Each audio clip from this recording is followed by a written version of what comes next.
Alors bienvenue dans cette vidéo. Aujourd'hui nous nous intéressons aux atomes et aux molécules. Je vais commenter le document qui a été distribué en cours. Nous allons commencer par une définition, celle de l'atome.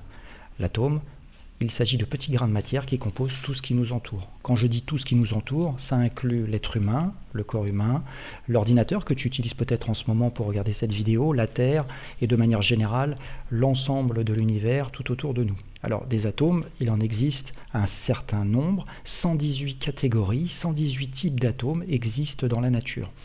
Le chimiste les a regroupés au sein d'un grand tableau que l'on retrouve dans toutes les salles de sciences et que l'on appelle la classification périodique. Nous allons regarder un petit peu dans le détail. Chaque case correspond à une catégorie d'atomes. Ici, je suis sur la case numéro 6. Il s'agit des atomes de carbone et on voit qu'il apparaît une lettre majuscule, le C majuscule, première lettre du mot français, et ce que l'on appelle le symbole chimique de cet élément. Si je me déplace dans le tableau, je vais sur la case numéro 26 et cette fois-ci, il s'agit d'une case concernant la famille des atomes de fer. Alors, en ce qui concerne l'atome de fer, son symbole chimique, c'est un F majuscule assorti d'un E minuscule. On est dans le cas ici particulier où les premières lettres, les symboles chimiques correspondent aux premières lettres des mots français, mais ce n'est pas toujours le cas. Si par exemple on se dirige vers la case numéro 79, nous avons ici affaire à l'élément chimique or, et on s'aperçoit ici que le symbole, c'est un A majuscule avec un U minuscule, parce qu'en latin, l'or se dit aurum. Donc il faut faire attention, ce n'est pas toujours au niveau des symboles les premières lettres des mots français. En ce qui concerne donc les atomes, ils possèdent tous un nom, ils possèdent un symbole chimique, et on les représente par des sphères colorées.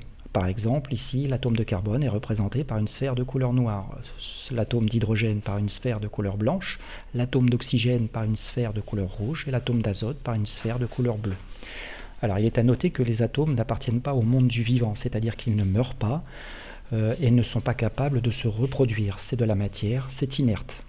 Ça compose tout ce qui nous entoure et en particulier le corps humain. Alors, en ce qui concerne le corps humain, eh bien, nous allons voyager au cœur de la matière et procéder en fait ici à un voyage dans le monde de l'infiniment petit parce que les atomes ne sont pas visibles à l'œil nu. Si je pars de l'ordre de grandeur d'un être humain, le mètre, et que je vais 1000 fois plus petit, je tombe sur la taille d'une fourmi, 1000 fois plus petit que le mètre, nous avons donc affaire au millimètre. Nous allons procéder ce même voyage, 1000 fois plus petit encore. Nous tombons donc dans des ordres de grandeur de l'ordre du millionième de mètre, 1 million de fois plus petit que le mètre. Nous sommes ici à la taille des bactéries Escherichia coli. Ce sont des bactéries qui colonisent notre intestin. Elles sont de manière générale inoffensives. Si on poursuit ce voyage, 1000 fois plus petit, nous tombons sur la molécule d'aspirine.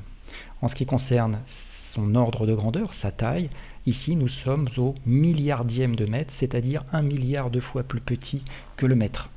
Et si on continue notre voyage, 10 fois plus petit encore, nous tombons sur la taille de l'atome de carbone, par exemple, et ici nous sommes à 10 moins 10 mètres, c'est-à-dire 10 milliardièmes de mètre. Donc, en ce qui concerne les atomes, à retenir qu'il s'agit de particules extrêmement petites. Alors, au niveau de ce voyage, nous sommes passés par le stade de la molécule d'aspirine. La molécule, c'est quoi? Eh bien, nous allons regarder une définition de la molécule. Ce sont tout simplement des atomes liés entre eux, qui forment des paquets d'atomes, des groupements d'atomes. Alors, nous avons ici sur le document l'ensemble des molécules que nous rencontrerons en classe de 4e et qu'il nous faut connaître. Nous allons donc nous intéresser à leur structure. Ici, nous sommes sur une applette Java de Gaston Gastebois qui nous permet en fait de faire pivoter et de regarder en 3D ces molécules. Alors ici, nous avons deux sphères rouges, c'est-à-dire deux atomes d'oxygène liés l'un à l'autre, et la formule chimique de cette molécule sera O2. Une formule chimique renseigne toujours sur le type d'atome présent et sur les quantités présentes. Alors, nous allons regarder dans le détail, par exemple, la molécule d'eau. En ce qui concerne la molécule d'eau, eh bien en fait, nous avons une tête de Mickey, c'est-à-dire un atome central d'oxygène sur lequel sont liés deux atomes d'hydrogène. Donc tout naturellement, la formule chimique sera H2O, signifiant ainsi qu'il y a deux hydrogènes lié à un atome d'oxygène.